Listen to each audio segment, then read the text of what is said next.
Hi, everybody. This is John Murphy at Murtech.com with your daily news update.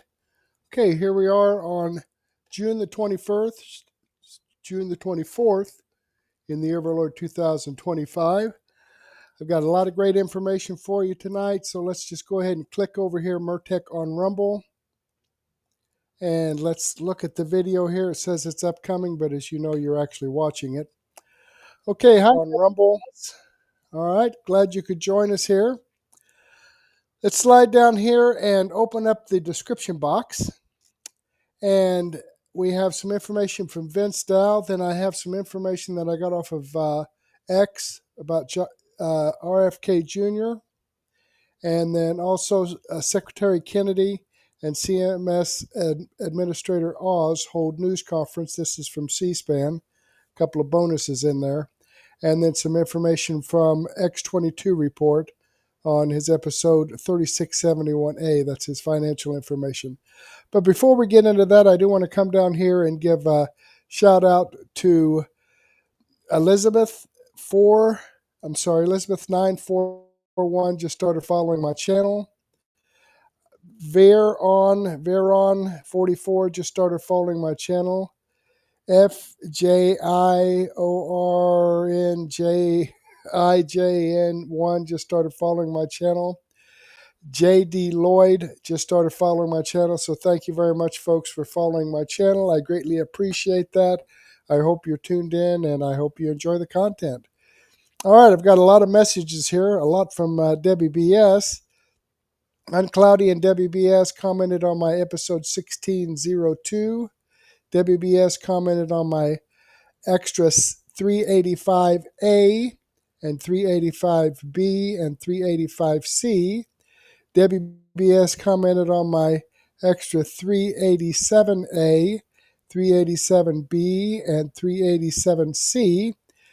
Veron 44 and Debbie BS commented on my extra 388A, and Debbie BS commented on my extra 388B and 388C. So thank you very much, folks, for your comments and your input. I truly appreciate your support. Thank you very much. Okay, let me go ahead and give this a thumbs up. Boom.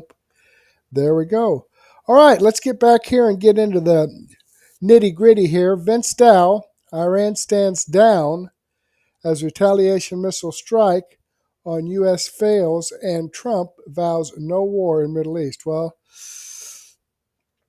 this was, of course, I created this earlier, but then the ceasefire was all screwed up, and Trump is upset about it, and but mainstream media is going nuts. But let's see what Vince Dow has to say here. Also saying no casualties in the attack on the U.S. military base either. So it would seem that maybe, and we hope fortunately, none of the missiles actually hit the ground.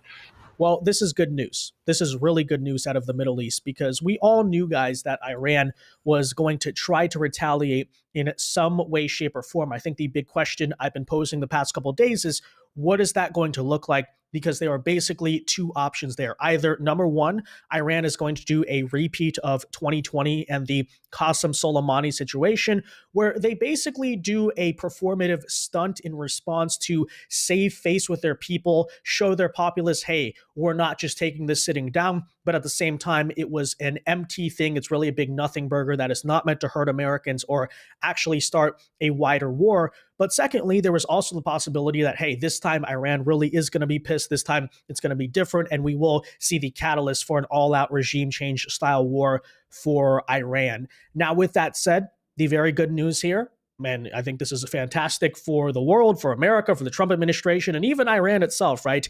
They have chosen the former, because breaking news here, ladies and gentlemen, as of today, Iran has indeed launched that so-called counterattack against the United States. And not only was it a nothing burger, not only are we currently having reports of zero impact, zero actual damage on the ground, and importantly here, zero U.S. casualties thus far, but the Iranian regime apparently also even told the Qatari government and also the U.S. government, right? They informed Trump directly beforehand what was going to happen, what they were going to do, and basically say, look, like, we're not really trying to hurt you. This, by the way, is the same exact thing as Trump tells himself the Iranians called him and did back in 2020, and that is certainly good news. Now, at the same time, I gotta say, in some ways, I think that the actual response here by the Iranian government, right, showing they are crazy but perhaps not suicidal, you could argue undercut certain narratives about like what was going on in the Middle East. But you know what? We're not here to get into that here today. Okay, that bridge is passed. It's already been done. What's done is done. Now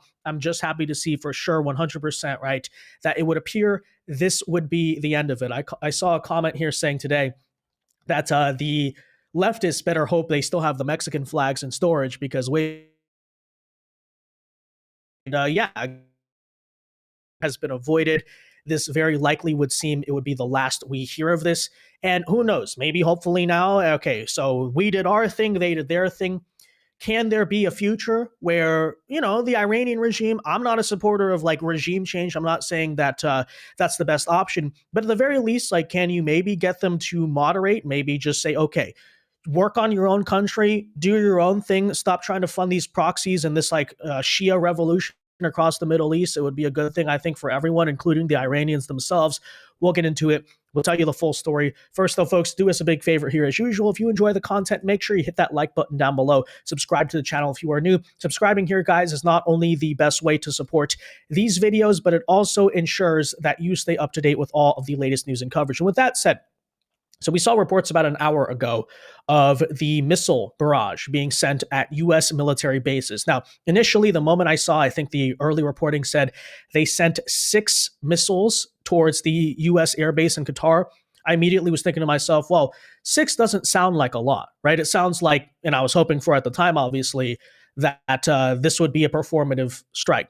Right. Well, apparently, according to the early reporting here, Iran is saying that the missile barrage on Qatar was the same number of bombs used by the U.S., signaling a likely desire to de-escalate. Basically saying, look, we're going to retaliate in the same way you did to us, but we don't want more. We don't want a greater conflict here. And yeah, I mean, I think they basically were expecting not a lot really to be happening here. Now, with that said, here's the early reporting thus far. The largest military installation in the Middle East was targeted, but early reports show there were absolutely no signs of impact by the missiles themselves. Take a listen here. Well, Harris, right now, what we can tell from open source reporting on Twitter, you can see imagery of about what we're told from Israeli sources are 6 ballistic missiles that have been fired from Iran towards Qatar. As you know, as we discussed, the Al Udeid base, the largest U.S. Base in the Middle East, is about 40 miles from the capital of Qatar, from Doha. You can see the night skies over Doha right now, and there are explosions in the air. Some of those may be air defense missiles, Patriot missiles, trying to intercept those ballistic missiles. We have no indications of impact at this point. As you and I discussed before, there were satellite images from last week of Al Udeid, where the U.S. normally has a large number of transport planes, refueling planes, that those tarmacs had been emptied of those warplanes. But Al Udeid normally would have 10,000 U.S. troops based there. There had been warnings to U.S. embassy staff to shelter in place and at other embassies across Doha. We also now are learning that the airspace over UAE, the United Arab Emirates, where the United States military has another large military base, that airspace has been closed. And we also understand there could be an imminent threat to U.S. troops and personnel at bases in Iraq. Okay, so again, early reporting there saying no impact. We now have, guys, according to a U.S. official that shared this information with Fox News, no U.S. service members have been injured or taken out by the Iranian strike. Similar here to 2020, it seemed in the early minutes. Take a listen here to that update. We're going to go kind of in sequence and kind of show you how this happened and played out in real time. So take a listen now, and then in a second, we'll show you apparently the information that the Iranian government gave forewarning toward the U.S. of. Even Fox News noted, as you'll see right here, that Iran had appeared already to coordinate its response to, quote, as not to drag the U.S. more directly into the fight, indicating clearly this was a repeat of the Qasem Soleimani situation. Interest in the region, and there are no reports indicating that that has taken place. And so Iran still has the ability to ratchet up the pressure against American interest in the Middle East, but it appears here they are trying to coordinate some possible response as to not drag the United States more directly into the fight. There's an understanding that the Americans have a capacity and they have weapons that the Israelis do not have, and a willingness, if American forces or interests in the region come under attack, to get more directly involved in the fight. And the regime in Tehran has been extremely weakened following the 11-day campaign that the Israelis have launched, not only against their nuclear facilities, but also against top IRGC officials. Remember, in that opening wave, the Israelis took out nearly the entire chain of command for the IRGC Air Force commanders in the Iranian capital of Tehran. We've spoken with top Israeli intelligence officials who have described to Fox News how they are systematically hunting down Iranian officials. And this gives you a sense of how their military chain of command has been decimated. Right. So clearly what they're doing, as of was hoping was happening in the last couple of videos, is they take the rational thing, right? Like, obviously they're military, their proxies across the Middle East, etc., not even in the best position to begin with. But even if they were, it's just not a fight you want to have with the U.S. And so the best option, not just for America, obviously, because we don't want the war, but also them, would be to just stand down. Again, guys, it appears here that is what they are doing. Now, here is where it gets, frankly, really, really interesting, is not just the fact that Iran appears to be purposely either missing or, not trying to send too many missiles so that way they can be intercepted, but apparently the Iranians actually informed here, interestingly, the Qatari government in advance of the missile strikes on the U.S. airbase in Qatar.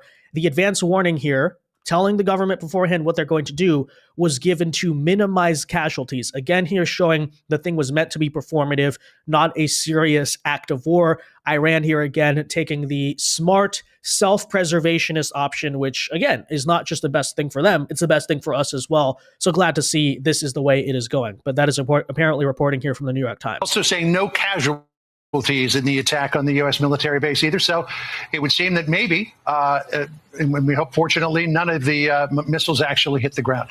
So apparently, though, here's where it even gets, more, I guess, peculiar, but not really surprising. We kind of understand what was going on here in truth. That apparently not only was the Qatari government informed, but President Trump's administration directly was informed and aware of the Iranian attack in advance.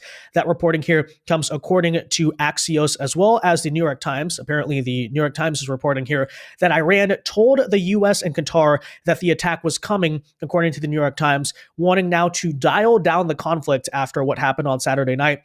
Clay Travis here notes, no word from the New York Times yet on the gender identity of who fired the missiles from Iran, because they made a big thing out of that. But as you can see, according to the reporting here from Farnaz Fasihihi, however you say that name, Iran coordinated the attacks on the American airbase in Qatar with Qatari officials and gave advance notice that the attacks were coming to minimize casualties, according to 3 Iranian officials familiar with the plans. The officials said that Iran symbolically needed to strike back at the U.S., but at the same time carry it out in a way that allowed all sides an exit ramp. They described it as a similar strategy to 2020, when Iran gave Iraq heads up before firing ballistic missiles at an American airbase following the assassination of its top general. So again, Iran here showing they may, again, as I'm going to say, they may be crazy, they're not suicidal. So I have certain thoughts about that, but I guess at the same time you could say, well, they just respect Trump that much. I don't know, right? But okay, whatever. Like, that opinion aside, it is what it is here, right? Very glad to see that the greater conflict here is being avoided. Now, in terms of Trump's motivation, so as I've been saying, by the way, I never believed that Trump sincerely wanted a regime change or an Iraq War 2.0 or whatever. But of course, the big question was, okay, if there's escalation, if there's retaliation, sometimes you never know where that can end up. But Matt Gaetz apparently recently is saying that he called Trump to get his true take on Iran. And, his thinking here, by the way, what Trump said is that Trump wants to make this a repeat of the Soleimani strike, not the Iraq war. That is the essential thing from our discussion here. No regime change, no more forever wars. Trump meant when he said he just wanted to take out the nuclear sites, the facilities, and basically leave it at that. And yeah, based on today, Trump's plan definitely does seem to be playing out in his favor. Take a listen. How have those conversations gone with the president? And can you give us like a 30,000 foot sort of perspective on this? Yeah, I don't really do readouts on that stuff, but what I could tell you is he is upbeat. He's very focused. He's very dialed in on this. and he is taking a lot of advice and input, and I think he's the best guy to synthesize it. The most important thing for your viewers, and I think for his administration, is he wants to make this a repeat of the Soleimani strike, not a repeat of the Iraq War. That is the central thing that comes out of our discussion, and we need the policies to be able to provide him that decision-making space. And by the way, you now have that sentiment being reiterated directly from the White House, according to CNN, citing a senior White House official. Breaking here, Trump is saying he does not want more U.S. military engagement in the region, per CNN, saying, quote, "We knew they'd retaliate. They had a similar response after Soleimani." So that's basically also Trump here acknowledging what has happened and saying basically at this point, all sides are going to stand down. And so look, as I said from the beginning, right, I refuse to be hysterical about it because I knew this could go one of two ways, right? The high stakes gamble, the big risk, but also in this case now a big reward, clearly, it takes a lot of guts. Okay, but this is what he did, right? Trump was playing here was essentially, so the negotiations were not working with Iran, right? That part is definitely true. I don't deny him on that. So he was basically, look, if we go in, we do that, they don't have the guts or they're just not going to retaliate, and we can basically, I guess in a sense, get away with it, right? And it was going to be a question of, okay, is Iran going to do the 2020 thing? Or are they going to do something different? They've now done the 2020 thing. So at that point, there's really nothing more to say, right? Trump's gamble has objectively paid off. There will not be an Iraq War 2.0. There will not be a longer protracted regime change war, another forever war in the Middle East. And everything is good, right? Everything in that sense is fine. I think, there's a lot of people who are very hysterical about this, who I'm not sure what their stance is going to be about all of it now. But, okay, there you have it. Now, going forward, I think the other big question here is now that Iran is in a situation, whatever you think of how we got there, right? That a lot of their military leadership is taken out, their proxies have been taken out. There kind of is this push, not even necessarily by Trump, but just sort of the global forces around the world, Israel included, to want probably a regime change in Iran. Can at least the current Iranian regime, I think, frankly, this might be the best outcome, is can they, in a sense, moderate, right? I'm not in any way interested in toppling foreign governments around the world. But I do think that the issue of them, basically antagonizing not just Israel, but a lot of even like the more moderate Arab Gulf Muslim states and like funding these proxies and trying to basically fund this like revolution all around the Middle East. Now that they're in the situation, I think the best outcome, the best peace deal would be to basically say to Iran, look, we don't want war anymore, okay? But in a sense, that also means you guys it's, by the way, in your best self-interest, focus on your country, focus on making life better for your people, instead of trying to fight this like decades-old revolution across the Middle East, stop funding the proxies and all that. I mean, we'll see where that kind of conversation goes. But, Iran, you could argue, is right now, because of all this, maybe in a situation where they have to just figure that out. Hey, we have to basically modernize as a regime for the sake of our own self-preservation, our survival. I think that would be a good thing, right? Again, my interest is not regime change. I think that, much like Iraq, much like many stories you've seen in the Middle East, when you topple some type of brutal dictatorship, it doesn't necessarily go better. So my hope in this sense is, much like I think you're currently seeing nations like Saudi Arabia, UAE, as I said, the more moderate Gulf states, want to do, and basically say, okay, we're going to modernize, we're going to become a 21st century nation, we're going to kind of open up in a sense. I think if the Iranian regime could do the same thing, if they could, I don't know, that'd probably be the best outcome at the very least, right? Would just be a generally good thing here for world peace if those proxies, this war across the Middle East just stopped. And, maybe this is the exit ramp, as is being said. Maybe the U.S. has an exit ramp because no one retaliated against them. But Iran also has it because they said, okay, we had our show of force. Now, maybe because of necessity or whatever it is, maybe we change our foreign policy going forward. That said, it is what it is. There is no World War III for now, right? There is no regime change. There is no Iraq War 2.0. The better outcome has now happened. Trump took a risk. In the end, the risk paid off. And, by next week, we're probably going to forget about all of this, which is a crazy thing to think about, but it is what it is. With that said, guys, let me know your thoughts on all of this in the comment section down below. I mean, what do you think of the wider situation? Are you happy that Trump's gamble paid off? Do you think that we should have regime change in Iran or whatever? Let me know. Be sure here, guys, to leave a like on this video, subscribe to the channel if you are new. And until next time, God bless. Okay, there we have it, folks. And yeah, as far as regime change, yeah, it would be nice if they had a regime change, but it's not up to us, okay? And Trump has said he's not going to force a regime change in Iran. Now, Netanyahu, I think, might have different ideas, and he definitely upset Donald Trump by, when they talked about the ceasefire. And then we're going to have some information on that in my daily news wrap-up, okay? There's been all kinds of information throughout the day on that, and I've collected that and put it in my playlist. But in the meantime, as you can see, this video does come from Vince Dow.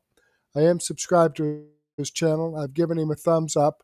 I hope you do the same thing for me.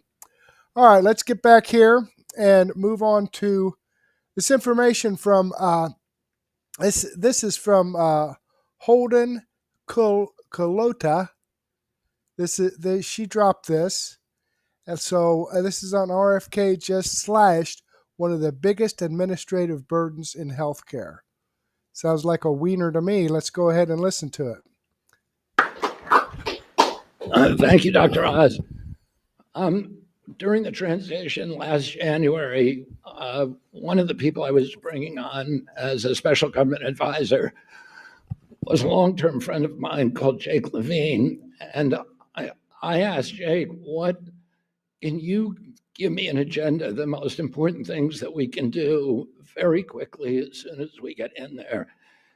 And Jake called a professor at Harvard named David Cutler, a famous economist who spent an entire career studying the healthcare system and advising reforms.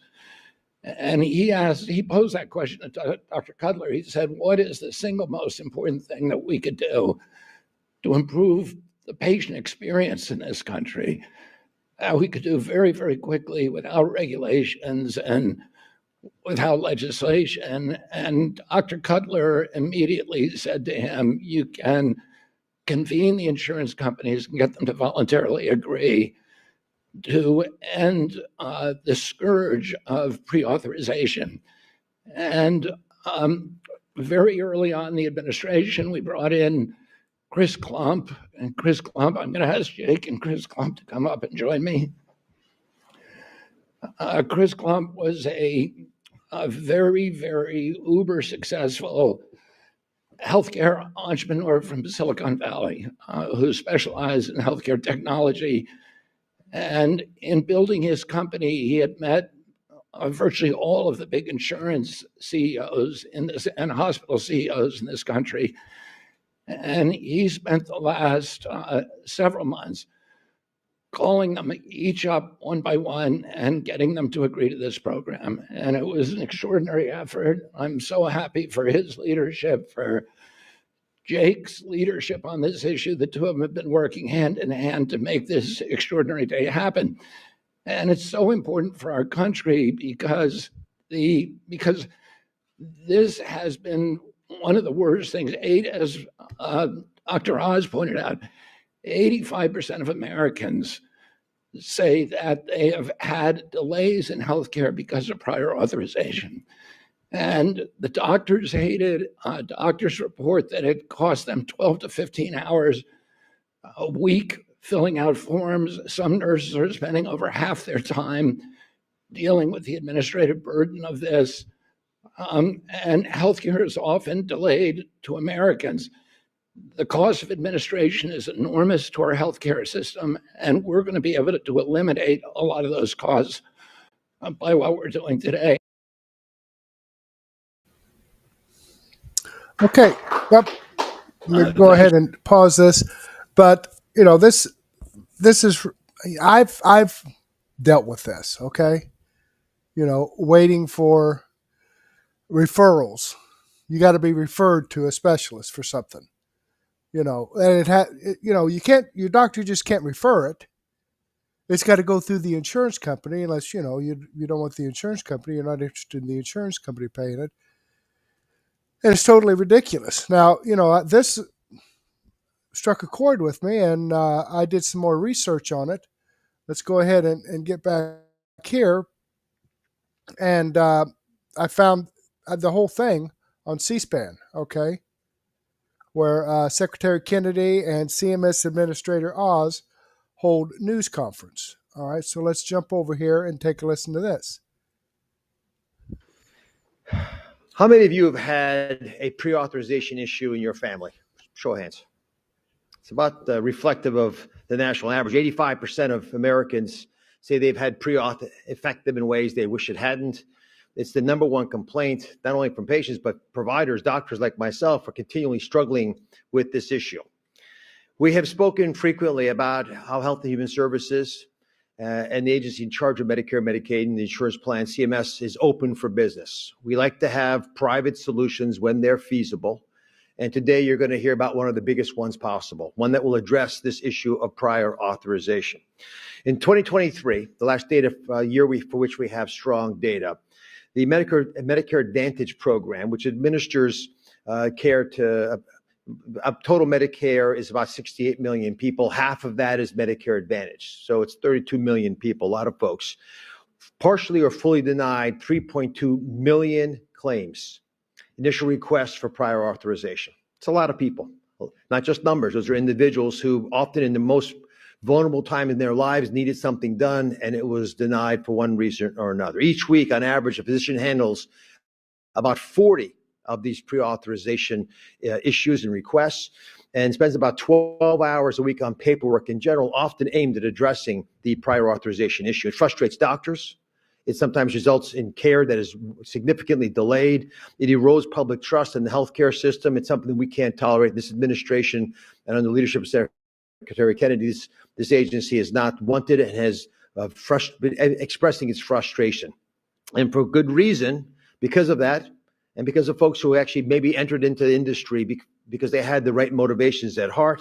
We have just concluded a roundtable, one of the most impressive that I've been involved in, with the CEOs who represent about 75% of all covered lives in America. These folks represent the insurance companies that cover 3/4 of the American people, and it covers them across Medicare Advantage, across Medicaid, across commercial insurance, about 260 million people in general, in total, covered by these plans. And there were more people being added while we were in the meeting. That's how much interest there is from industry in dealing with the problem that they don't like to have in their bailiwick either. These executives explain why they are signing this pre-authorization pledge to restore common sense to the process. Now, we've spoken to these folks and others in industry about the desire for them to maybe adopt a different strategy, one that actually is discussed in the Bible when it says the meek shall inherit the earth. And I always grew up thinking meek meant weak, but that's not what meek means. Meek means you have a sharp sword, a sword that could do real damage to people around you, but you decide electively to sheathe that sword and put it away for a while so you can do good. So you can do important things, or once in a while we have to get together, even if we're competitors, and agree. And that's what these insurance companies and hospital systems have done. They've agreed to sheathe their swords, to be meek for a while, to come up with a better solution to a problem that plagues us all. And this transition that's not happening, this teaching that's sort of spreading, is beginning to catch fire, in part because this administration has pushed so hard on these issues. We're hearing of very innovative ideas. For example, could we allow some physicians to be gold card physicians because they're so good at making the right care for the right patient that maybe they don't have to go through a pre-authorization? There's some systems that don't even do pre-authorizations because they have already evolved into having ways of giving feedback to doctors so they learn when they're ordering tests and medications that aren't the right for a solution to a particular problem, so they don't repeat those errors. At its best, that's what pre-authorization sought to do, but that's not what it's doing anymore. So for that reason, the pledge. And some of the highlights are in this chart to my right, so you can at least follow along. But I'll mention that the top three issues that we're focused on. The first is timely access for patients. This is a critical issue because imagine you're in a doctor's office and you've got a bad diagnosis and there's a procedure or test or treatment that you think is right for you, and you find out that you can't start that treatment for sometimes weeks, even longer. It's more frustrating than anything else in the process because at least that's something you do control. You don't control much else when you're in a physician's office with that kind of a crisis, and yet it's withheld. And these approvals with this new pledge will be streamlined. It will happen very quickly. Necessary care will be delivered when it's needed in the right way. So you get both quality and you get timing, which goes along with that quality. And you won't get that treatment after all the paperwork clears. You'll just get it because there won't be paperwork. We'll be streamlining it. Patients should not be waiting because bureaucratic hurdles are blocking their critical treatment. Second big issue is to make sure that we are saving the system with efficiency. I bring that up because one of the biggest challenges we have within CMS, which is again Medicare, Medicaid, the exchanges, is that it's an inefficient process by which we do things, by which we give feedback, by which we send bills and collect. The red tape creates massive problems. We want less red tape, and if we do that, we can cut tens of billions of dollars of administrative waste. It's a lot of money that we throw at solutions that we don't work for us. We haven't built a digital infrastructure that's being addressed. With less red tape, that means more resources for patients, which is part of the reason these major companies got together, working together with the Health and Human Services Agency to try to take a shot at the pre-auth process. We'll standardize, we'll harmonize, we'll get folks talking together, and the pre-authorization process, if it's done correctly, for ongoing procedures, for medications and the like, will create a seamless relationship between patients and providers, which is the whole goal in the first place, to allow them to free them to get across the finish line with their treatment plans, but to do it together with the insurance entities, the folks that are responsible for these different plans.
Let's get right into the economic collapse financial news. Now, the deep state, the corrupt politicians, the private West Central Bank, the World Economic Forum, they are holding the rates steady because you have to remember, the deep state, the central bankers, they don't want Trump to succeed.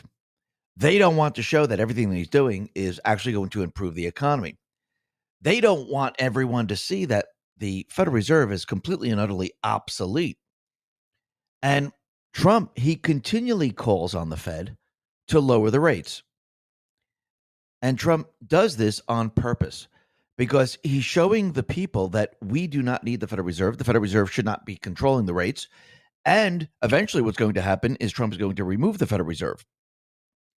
And the Federal Reserve, the deep state players, they are holding the rates steady for a reason. Because each time there's an event, they're hoping to use this to raise the rates. They're hoping for inflation. They're hoping that they don't have to finally lower the rates. And they will hold the rates, I do believe, until all the events are used up, until the last one, which might be a cyber attack if they can actually play this out that far. But you can see at this point, with everything that's going on with Iran, they thought this is the perfect time. War makes fuel prices go up. If fuel prices go up, we see inflation. Inflation goes up. There's no reason to lower rates. Actually, there's a reason to raise the rates. And the central bankers were hoping that this was going to happen. And you could see that by pushing the idea that the Strait of Hormuz would be closed, they were hoping that this would push oil prices up very, very high. And Trump, he knew exactly what they were trying to do. This is why he came out with two different messages. He said, everyone keep oil prices down. I'm watching. You're playing right into the hands of the enemy. Don't do it. Then he said the following to the Department of Energy, drill, baby, drill, and I mean now. Now think about what everyone saw today.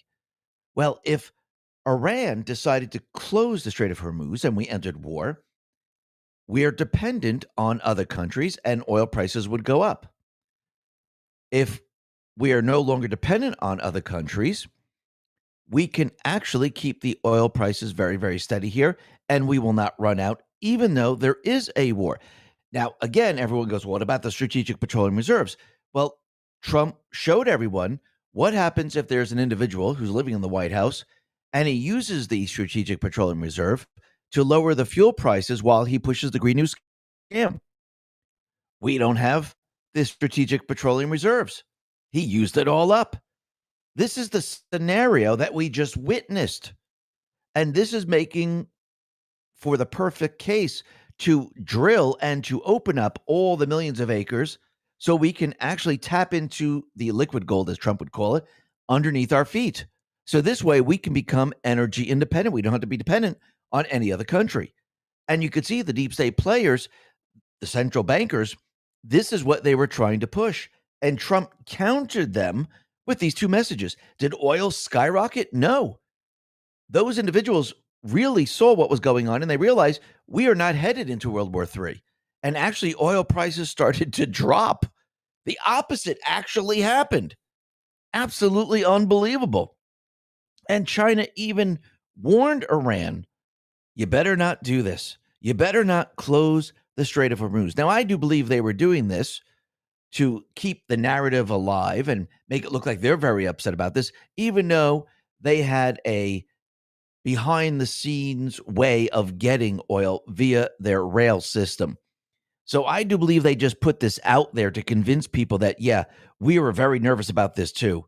But in reality, I don't believe they were. And think about it. If they closed the Strait of Hormuz, think about all the different countries that ship oil through this section, which is very, very interesting. And as of right now, we can see that all of this is not going to happen. And how do we know the central bank was counting on this? Because the propaganda outlets started to put out these headlines. And this one is coming from MarketWatch. Strike on Iran, Trump tariffs could drive inflation back up to the highest levels in 2 years. So they were all for it. They were like, you know what's going to happen?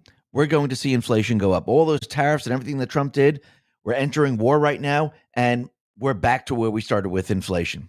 Coming from Business Insider, Trump's Iran strikes may have given the Fed another reason to keep rates high. Trump wants lower rates, but he may have just given the Fed a new reason to sit tight. America's strikes on Iran sent oil prices higher, a development that could worsen inflation. Oil prices did not go higher. Actually, all prices started to drop. Inflation did not go up. Coming from MSN, Federal Reserve is expected to hike rates due to rising oil prices and inflation risks.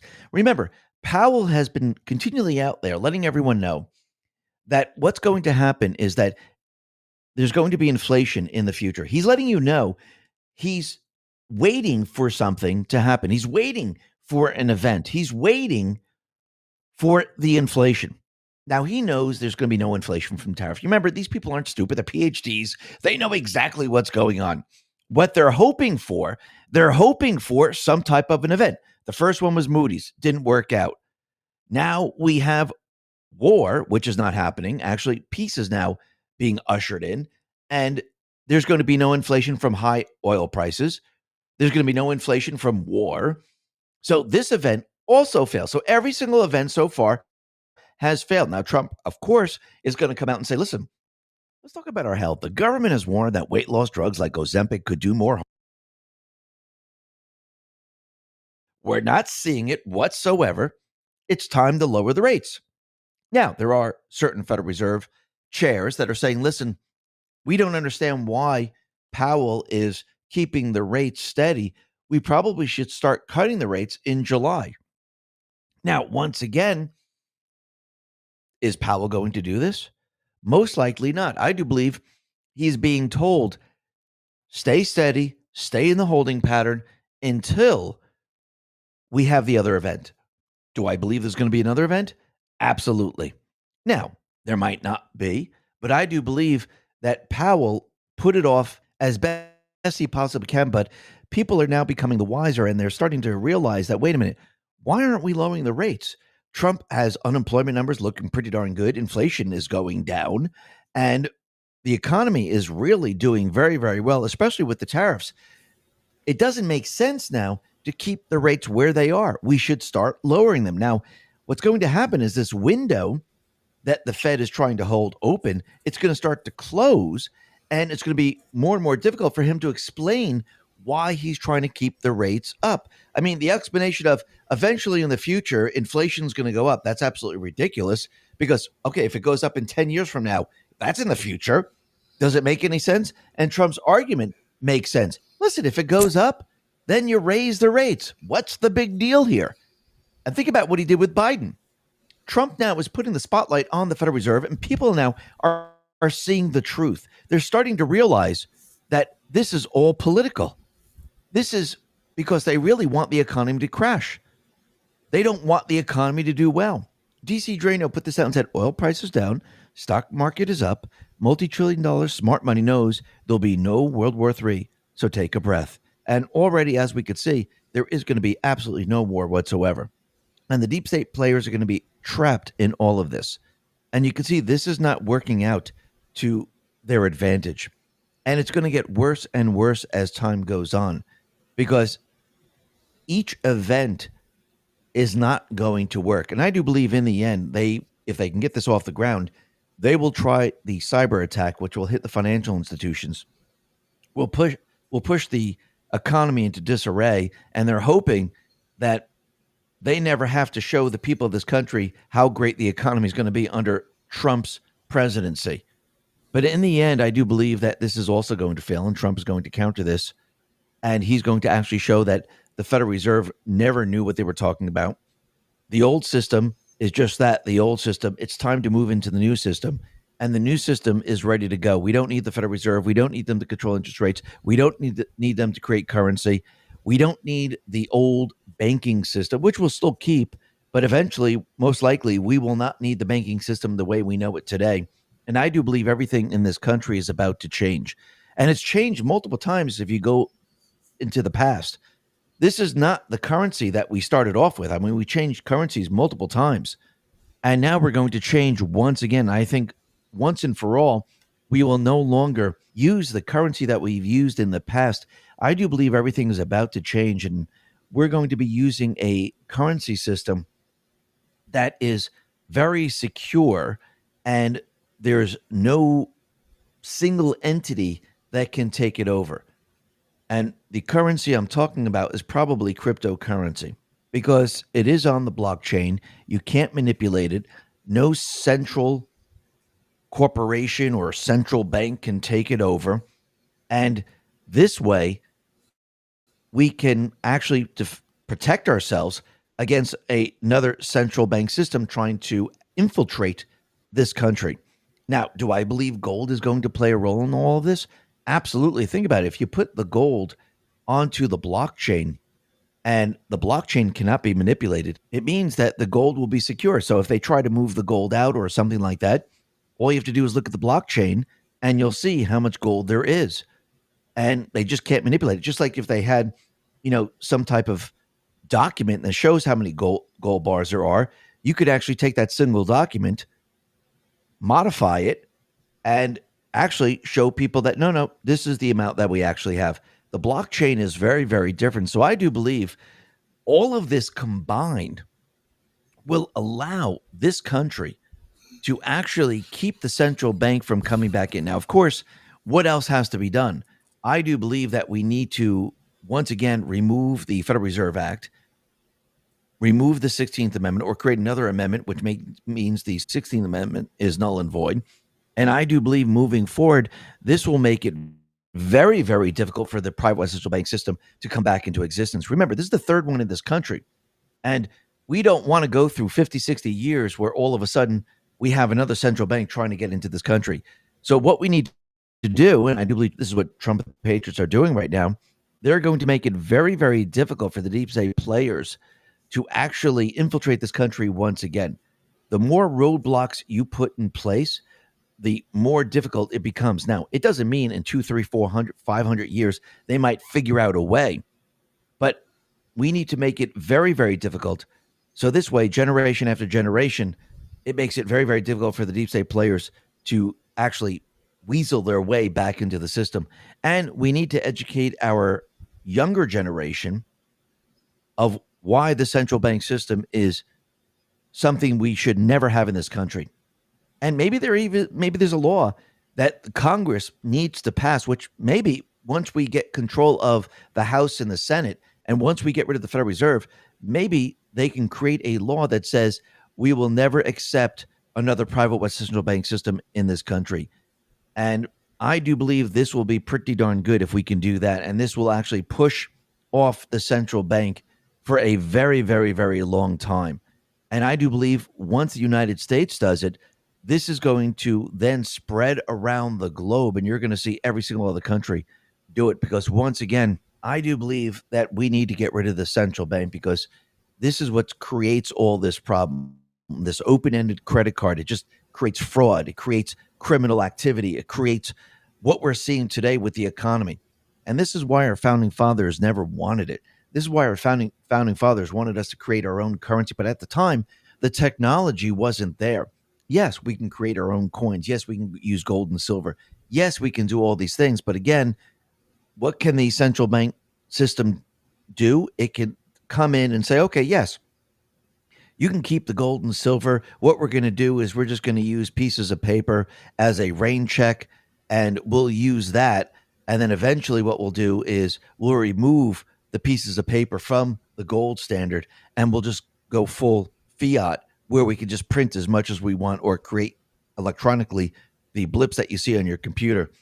So I do believe the technology wasn't there in the past, but the founding fathers, they did the best they possibly can with what they had. I think today we have the technology. You have to remember, this technology was developed right after the Great Recession, which is very, very interesting, where the central bank took complete and utter control over the entire financial system. They took control of the rates. They took control over the stock market. They took control over almost everything. And it's very interesting that this was the time that this was created. And I do believe this was done on purpose to actually go up against the private West central bank system once and for all. And I do believe with the blockchain, you can then use this for many, many other things. And this is why I do believe gold most likely will be tied to the monetary system in the end. And yes, you're going to see gold rise just like Bitcoin did. And I wouldn't be surprised if gold rises pretty darn high. But we'll have to see how this all plays out in the end. But you can see Trump and the Patriots, they are definitely preparing for this, and they're preparing for a new system. This is why Trump is creating the reserves. We already have a gold reserve.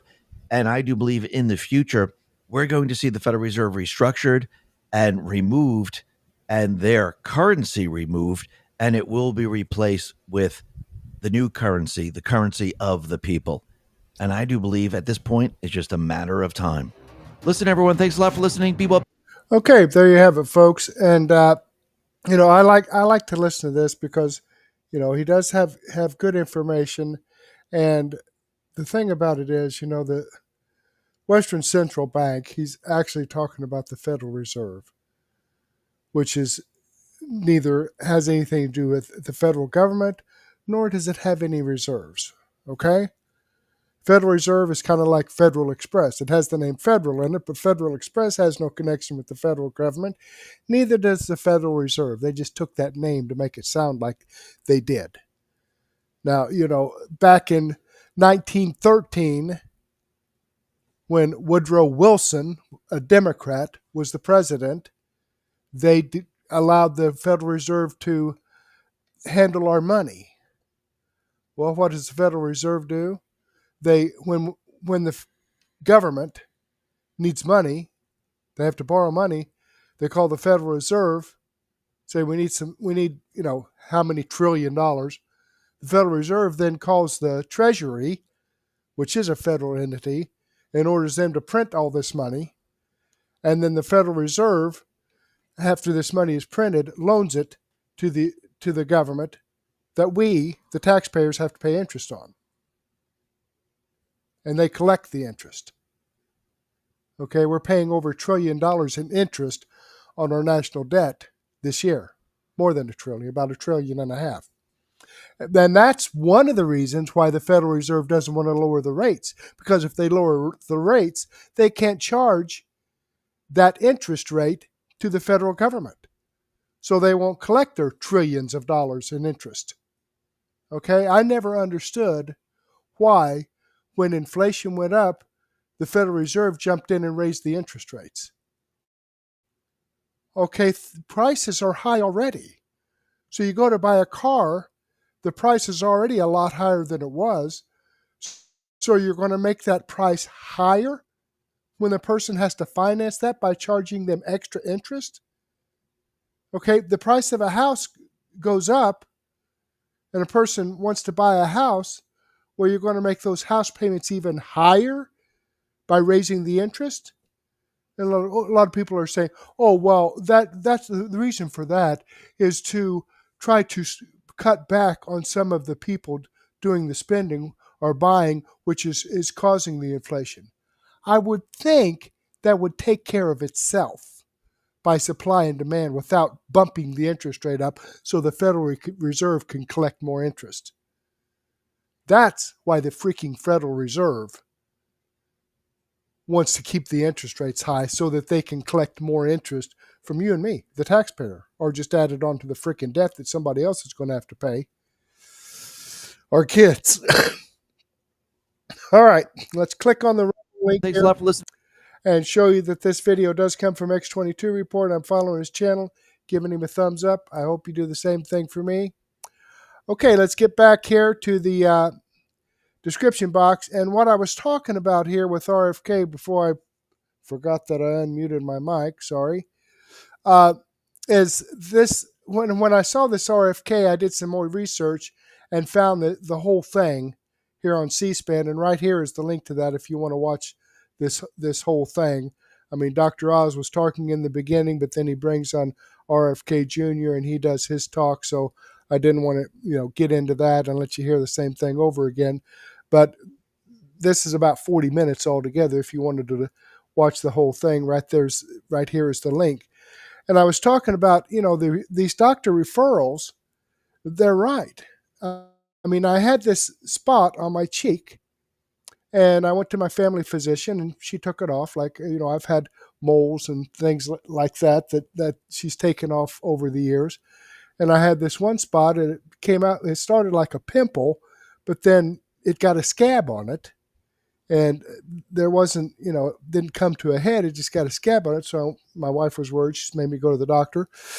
So I did. I was kind of concerned about it, too. I'm not going to lay all this on her. But she took it off, sent it in for analysis, and it came back positive for cancer. So she had to refer me to a plastic surgeon, and that took like 2 months before I could see the plastic surgeon. Okay, well, luckily it wasn't anything serious. I have a picture over here. This is when I went into the plastic surgeon's office. This is what she did, and she said, now, the spot that I'm taking out, I can't just close that up. I'm going to have to take some of this skin out up here so that I can close it up right here, and you won't have like a dimple there or skin poking out, which is what she did. And, this is what happened afterwards. I mean, it had this circle, smaller, about the size of maybe a marble, small marble, and then all the way from here to here is where the stitches were. 32 stitches, I think she said, is what it was. Okay, here's the little dimple that I was talking about, and or the hole here that's smaller than a marble, and then this is the scar with 32 stitches, or I've got the stitches taken out. But by the same token, my wife went to get her annual mammogram, and there was a microscopic spot in one of her breasts. Okay, well, she had to be referred to a specialist and this specialist and that specialist, and every time it was a referral. But by the time they decided to on the treatment, she had a double mastectomy. Okay, and all this time with referrals, you would think, okay, you got a spot, you need to go to this doctor tomorrow, and then this doctor could make the decision on what to do, whether it's chemo or radiation or whatever. But nope, that's not the way it's working. So I think RFK Jr. and Dr. Oz have some good points there. That this is a situation that needs to be taken care of. Okay, now this information that I come from Vince Dow, or that I shared with you from Vince Dow and X22 report, comes directly from the producer's channel. Okay, I'm not trying to take it. The links to these videos are right here in the description box. You can click on the Show More button and it'll expand it out. You can have access to all this information free. Doesn't cost you anything to do it. So if you want to get that information, you can do it. So I don't get any commissions or royalties on this, but I do like to put this information together and give you a nice little package of a wide range of information, and from a wide range of producers. So let me go ahead and see what kind of, I'm sorry about that. And okay, LNC and Debbie BS. Let me go ahead and copy that live chat into a comment so that live chat will be permanent with the video. I like to do that because the live chats kind of disappear after the live stream is over. Okay, there we go. Boom. Okay, let me do a quick refresh on this. Okay, and I've had 92 people watch this video so far, and I've got 11 thumbs up, or 11 people watching right now, and I've got 3 thumbs up. So, if I could get 8 of you, 7 of you to slide down, 7 of you, I guess, or 8 of you to slide down and give me a thumbs up, I would greatly appreciate that. Okay, getting back over here to Mertech.com. These videos that I shared with you, except for the one from C-SPAN and X, are videos that I've posted here on Mertech.com. For example, there's the one from Vince Dow, and there's the one from X22 report. I post all this information here directly from the producer's channel here on Mertech.com as another resource for you to get the information that you're not going to get on the mainstream media or the lying legacy media. Okay, but I can't share all of it with you. That's why I have my daily news wrap-up around 9:30 this evening. I'll get that all set up for you right now. I have over 70 videos in my playlist. I'm going to go and update that with some more information that may have come out while I'm giving you this podcast here. So go ahead and take a break, grab a cup of coffee and a donut or a sandwich and a soft drink, and meet me back here at 9:30, and we'll do a daily news wrap-up, which is going to have some information in it about this ceasefire that Donald Trump negotiated with Israel and Iran. And Israel just, 12 hours? Well, let's just go ahead and bomb the piss out of them until midnight. What the frick is that? Piss Donald Trump off. And he used some foul language, and I don't blame him. So you'll get that on the Daily News Wrap-Up, so don't miss it. In the meantime, I do want to thank you for your time. Hopefully, I'll get to see you again later, and may God bless.